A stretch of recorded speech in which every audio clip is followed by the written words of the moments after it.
ওনার কথায় আবারও থম মেরে গেলাম আমি। উফ, এই লোকটা অলওয়েজ এমন সব কথা বলে কেন শুনি? আমাকে লজ্জায় ফেলার কত প্রচেষ্টা তার। কিছুক্ষণ চুপ থেকে আপনার 5 মিনিট হয়ে গেছে কথাটা বলেই ফোনটা কেটে দিলাম আমি। ফোনটা কেটে বিছানায় গা এলিয়ে দিয়েই চোখ দুটো বুজে নিলাম। চোখ বুজতেই ঘুমেরা যেন পালালো আর মাথায় চাপলো ওনার বলা কথাগুলো। উফ, কি লজ্জা! কথাটা বলেই কাঁথা দিয়ে মুখ ঢেকে নিলাম আমি।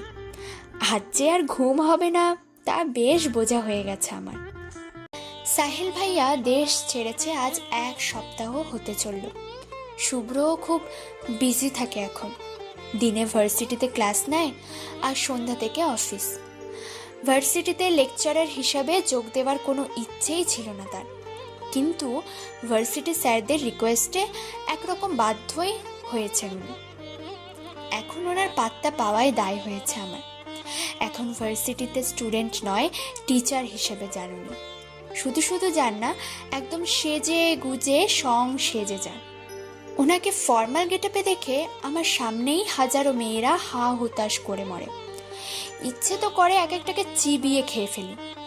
এই জন্যই বলেছিলাম এত হ্যান্ডসাম পোলা বিয়ে করব না, কিন্তু ওই যে কপাল। আগের মতো এখন আর সুযোগ পেলে আমার কাছে আসার সুযোগ নেই তার। টিচার মানুষ, এখন কি আর রোমিওগিরি করলে চলে? আমি যে ওনার লাইফে এক্সিট করি তাই হয়তো ভুলে গেছেন উনি। মাঝে মাঝে কান্না পায় খুব। আমাদের সম্পর্কটা ঠিক কেমন সম্পর্ক তাই বুঝে উঠতে পারি না আমি। সত্যিই কি স্বামী স্ত্রী আমরা? হাজার অভিমান নিয়ে আজ 3 দিন ধরে আমিও বন্ধ করেছি ফোন, বন্ধ করেছি ভার্সিটি যাওয়া। রাত প্রায় 11:30 বাজে। বেঘরে ঘুমাচ্ছিলাম আমি। শরীরে কারো নিঃশ্বাস পড়ায় হঠাৎই ঘুমটা ছুটে গেল আমার। চমকে গিয়ে চোখ মেলতেই দেখি শুভ্র। চোখ দুটো লাল হয়ে আছে তার। চোখে যেন হাজারো তৃষ্ণা আর নেশার ছড়াছড়ি। এত রাতে ওনাকে আমার বিছানার উপর দেখে হালকা চেঁচিয়েই বলে উঠলাম, আপনি? আমার চেঁচানোতে যেন বেশ বিরক্ত হলেন উনি। আমার উপর থেকে সরে গিয়ে কপাল কুঁচকে বললেন, রোদ, অযথা চেঁচাচ্ছ কেন? আমি চুরি করতে ঢুকিনি তোমার রুমে, সবার সামনেই ঢুকেছি। দেখি সরো তো, ঘুমোতে দাও আমায়। আমি 3 দিন যাবৎ ঘুমাই না, একটু ঘুম পাড়িয়ে দাও না আমাকে। এবার আমি তীক্ষ্ণ দৃষ্টিতে তাকালাম ওনার দিকে। ফর্মাল গেটআপেই আছেন উনি। অফিস থেকে এলেন বুঝি? জুতোটাও তো খোলেননি দেখি।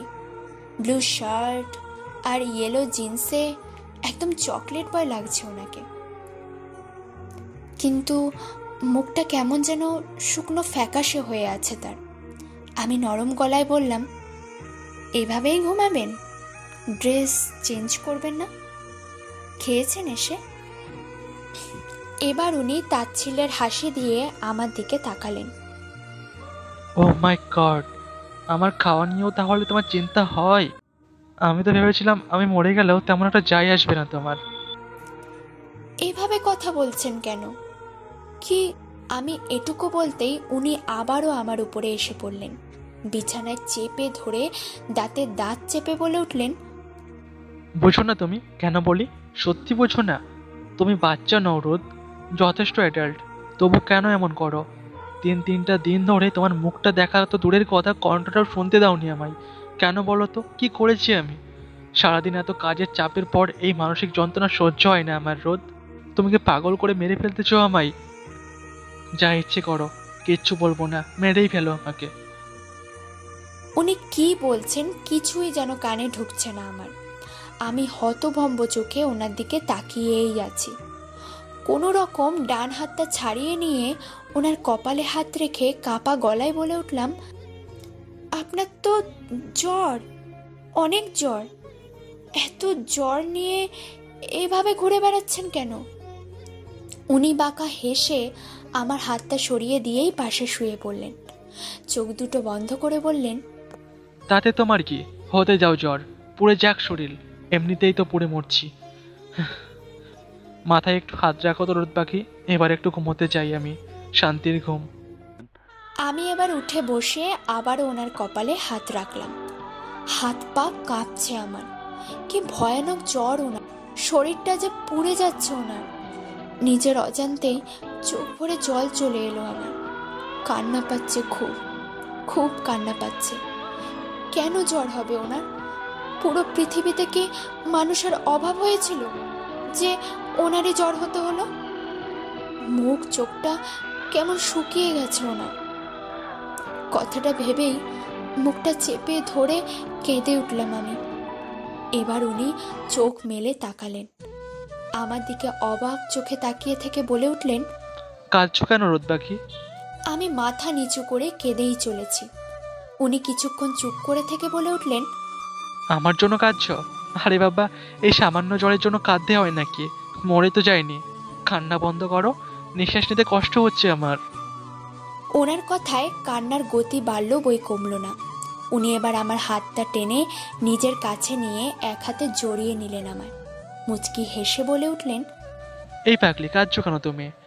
তুমি তো আছো আমার পাশে, ঠিক হয়ে যাবো আমি। সামান্যই তো জ্বর হয়েছে। ওনার কথার জবাবে নাক টেনে বলে উঠলাম, একদম সামান্য নয়, অনেক জ্বর উঠেছে আপনার। এখন এখন কি করি আমি? আমার কথা শুনে হাসলেন উনি। বুঝতে পারলাম হাসতেও কষ্ট হচ্ছে ওনার। আমাকে নিজের কাছে আরো শক্ত করে চেপে ধরে বলে উঠলেন, কিচ্ছু করতে হবে না তোমায়। তুমি শুধু আমার বুকে মাথা রেখে শুয়ে থাকো রোদ পাখি। ওনার কথাগুলো জড়িয়ে যাচ্ছে এবার। আমি ওনাকে কোনো রকম সরিয়েই বাথরুম থেকে পানি আর টাওয়াল ভিজিয়ে আনলাম। উনি আমার কাণ্ড দেখে হাসছেন। আশ্চর্য, হাসার মতো কিছু করেছি নাকি আমি?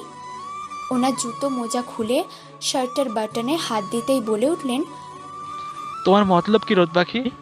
আমার অসুস্থতার সুযোগ নেবে না তো? আমি ওনার দিকে রাগী চোখে তাকালাম। জ্বরে শরীর পুড়ে যাচ্ছে, তবু ওনার ফাজলামও যায়নি মোটে। এদিকে নিজেই লজ্জায় মরে যাচ্ছি, তার উপর কী সব বলছেন উনি। অনেক কষ্টে শার্টটা খুলে শরীর মুছে দিয়ে কপালে জলপট্টি জড়ালাম, কিন্তু কিছুতেই জ্বর কমছে না, বরং আরো বেড়েই চলেছে।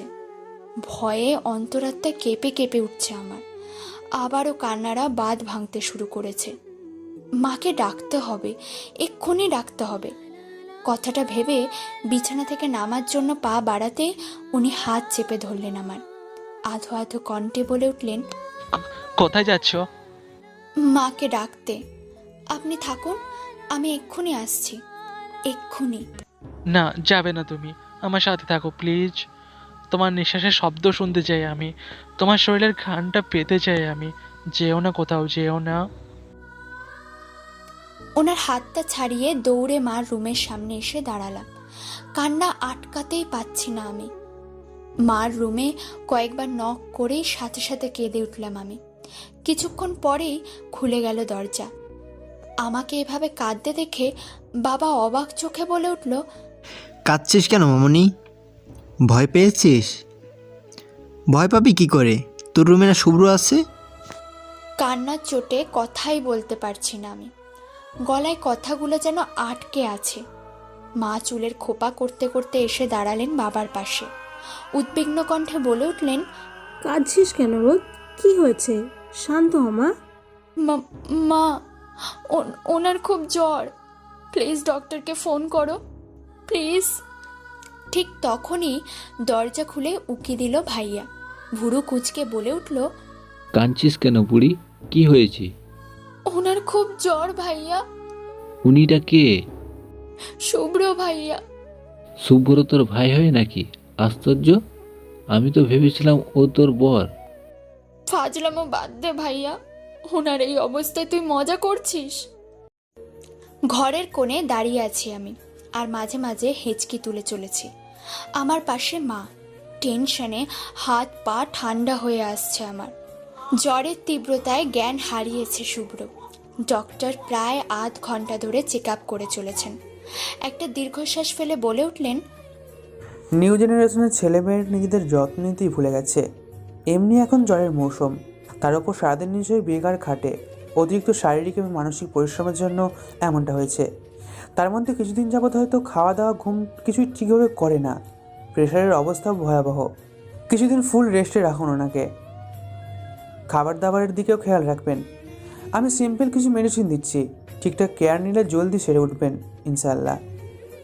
ডক্টর বেরিয়ে যাওয়ার সময় হঠাৎ আমার সামনে দাঁড়িয়ে মাথায় হাত রেখে বলে উঠলেন, কে হয়? তোমার স্বামী? ঠিক হয়ে যাবে মা, চিন্তা করো না। এখন বুঝতে পারছি কেন এত অসুস্থ হয়ে পড়েছেন উনি। বউ যদি একটু অসুস্থতায় এত কাঁদে, তাহলে বউয়ের আদর মাখা কান্না দেখতে যে কোনো ছেলে অসুস্থ হয়ে বিছানায় পড়ে থাকতে রাজি হয়ে যাবে। আমি তো এই বয়সেও রাজি। ওনার কথায় হালকা হাসলাম আমি। রাত প্রায় 1:30। আমি রান্নাঘরে দাঁড়িয়ে আছি। উদ্দেশ্য ওনার জন্য স্যুপ বানাবো। স্যুপটা চুলোয় দিতেই চিন্তিত মুখে মা এসে দাঁড়ালেন আমার পাশে। আমার দিকে কিছুক্ষণ তাকিয়ে থেকেই বলে উঠলেন, আমি একটা জিনিস ঠিক বুঝতে পারছি না। শুভ্রদের খুঁজে পাওয়ার পর থেকে এখনো পর্যন্ত আমি কখনো তোকে আর শুভ্রকে একসাথে দেখিনি। তোদের মধ্যে কখনো কেমন আছো এই টাইপের কথাও হয় না।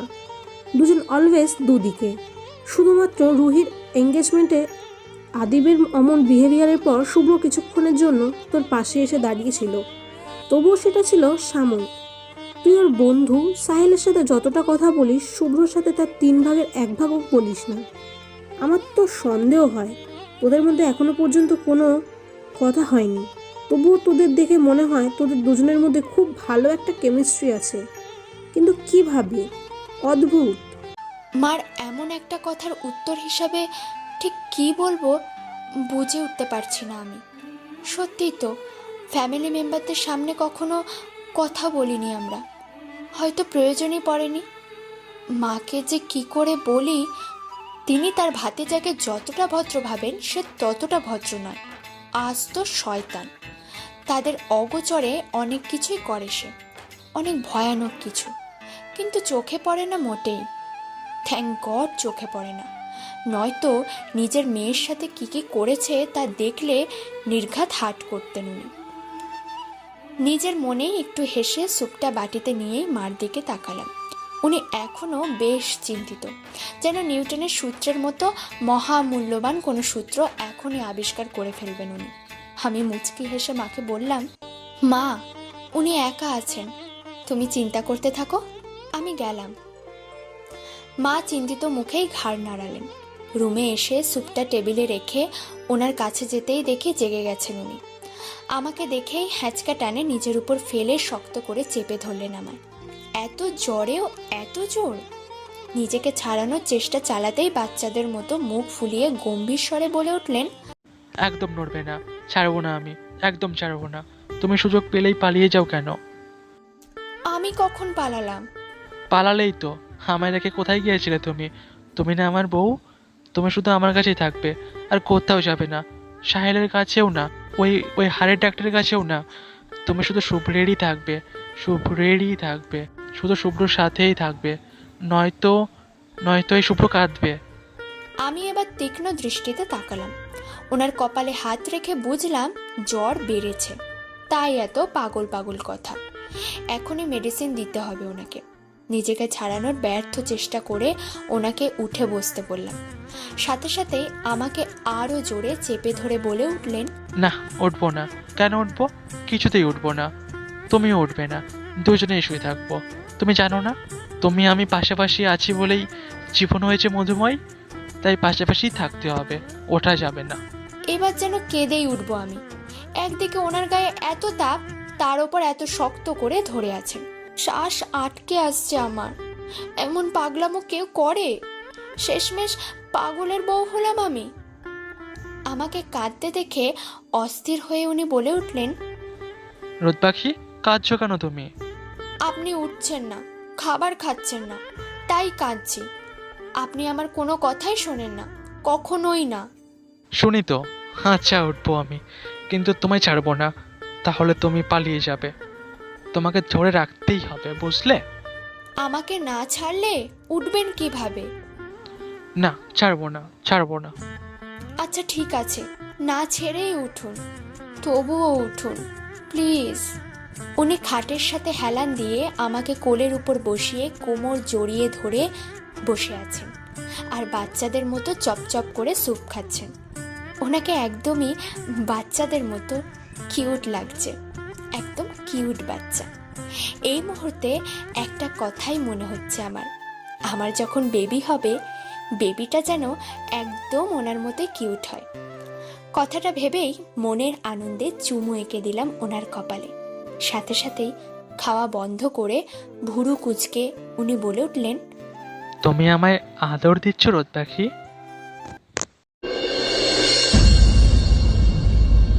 এই গল্পের পরবর্তী পর্বগুলো শোনার জন্য আমাদের পিকুর ডায়েরি চ্যানেলটি সাবস্ক্রাইব করে পাশেই থাকুন। ধন্যবাদ সবাইকে ভিডিওটি শেষ পর্যন্ত দেখার জন্য।